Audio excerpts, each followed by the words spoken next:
Baik, salam kawan-kawan dan Bapak dosen, terima kasih atas kesempatan yang diberikan kepada kami kelompok 5 untuk mempresentasikan hasil diskusi kami. Untuk tidak membuang waktu, saya mempersilakan kawan Petronila untuk menyampaikan materi pertama kita. Setelah itu saya akan menyampaikan materi kedua. Silakan kawan Petronila. Pengertian sarana berpikir ilmiah. Suri Sumantri tahun 2003 halaman 165. Sarana ilmiah pada dasarnya merupakan alat yang membantu kegiatan ilmiah dalam berbagai langkah yang harus ditempuh. Sarana ilmiah merupakan suatu alat.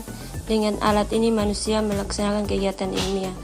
Pada saat manusia melakukan tahapan kegiatan ilmiah diperlukan alat berpikir yang sesuai dengan tahapan tersebut. Manusia mampu mengembangkan pengetahuannya karena manusia berpikir mengikuti kerangka berpikir ilmiah dan menggunakan alat-alat berpikir yang benar. Untuk mendapatkan ilmu diperlukan sarana berpikir ilmiah. Sarana berpikir diperlukan untuk melakukan kegiatan ilmiah secara baik dan teratur. Sarana berpikir ilmiah ada 4, yaitu bahasa, logika, matematika, dan statistika. Suri Sumantri tahun 2003 halaman 167.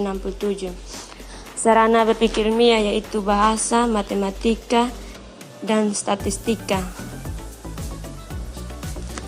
Bahasa ada 2, yaitu alat komunikasi yang dipakai dalam seluruh proses berpikir ilmiah, dan alat berpikir dan komunikasi atau menyampaikan jalan pikiran kita kepada orang lain. Ada 2 bahasa, yaitu bahasa alamiah dan bahasa buatan. Bahasa alamiah terdiri atas 4, yaitu 1 spontan, 2 bersifat kebiasaan, 3 intuitif, 4 pernyataan secara langsung. Sedangkan bahasa buatan terdiri atas 4, yaitu 1 berdasarkan pemikiran, 2 sekehendak hati, 3 diskursif atau logis arti yang luas, 4 pernyataan tak langsung. Menggunakan istilah-istilah konsep bahasa ilmiah. Ada 4 bahasa ilmiah, yaitu terdiri atas 1 bahasa buatan, 2 diciptakan oleh manusia atau para ahli, 3 menggunakan istilah-istilah, konsep atau lambang yang memiliki pengertian tertentu, 4 kalimat deklaratif atau pernyataan yang dapat dinilai. Komunikasi ilmiah. Yang pertama, bertujuan memberi informasi atau pengetahuan bersifat reproduktif atau untuk mencegah misinformasi. 3. Dalam komunikasi ilmiah menggunakan bahasa yang jelas, dan 4 dengan jelas pikiran yang jelas. Baik, kita akan masuk ke materi yang berikut. Sarana berpikir ilmiah poin yang kedua, yaitu matematika. Nah, kawan-kawan bisa lihat di slide, itu pernyataan matematik itu sifatnya jelas, spesifik, dan informatif. Dan yang berikut sifat kuantitatif dari matematika. Itu ada 4 poin, dan itu ada turunannya. Yang pertama, matematika sama dengan bahasa numerik, memungkinkan pengukuran secara kuantitatif. Dan yang berikut, daya prediktif dan kontrol dari ilmu. Itu yang kedua. Dan yang ketiga, ilmu memberi jawaban yang lebih ekstrak. Dan yang terakhir, matematika memungkinkan ilmu berkembang dari kualitatif menjadi kuantitatif. Matematika sebagai bahasa numerik dan pernyataan logika. Tahapan perkembangannya itu 1, atau yang pertama, peradaban Mesir kuno. Para pendeta mengaitkan dengan aspek praktis matematika dengan aspek mistik dan keagamaan seperti usaha mengontrol alam. Yang kedua, peradaban Yunani kuno. Poin pertama, pekerjaan kasar. Itu sudah ada pengukuran yang dilakukan oleh budak menggunakan matematik.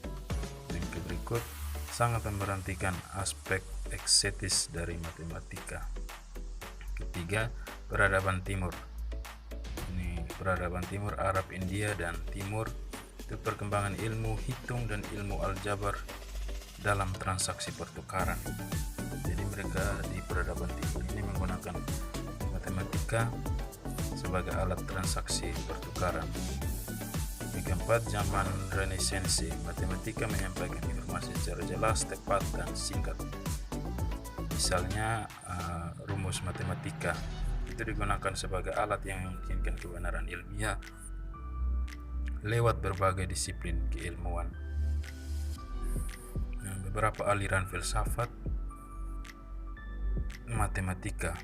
Yang pertama itu Immanuel Kant berpendapat bahwa matematika adalah pengetahuan yang bersifat sintetik a priori.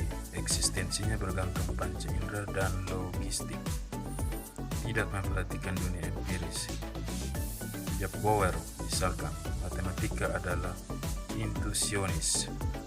Ketiga, David Hilbert, kaum formalis. Ini banyak masalah logika yang tidak sama sekali hubungan dengan matematika. Yang berikut, sarana berpikir ilmiah, statistik, dan cara berpikir induktif. Beberapa turunan yang coba kami rangkum di sini. Ilmu adalah pengetahuan yang telah teruji kebenarannya. Pernyataan ilmiah bersifat faktual dan konsekuensi, baik diuji empiris, pengumpulan data, hipotesis. Hipotesisnya ada dua. Yang pertama, penarikan kesimpulan, itu ditambah sesuai fakta, dan penarikan kesimpulan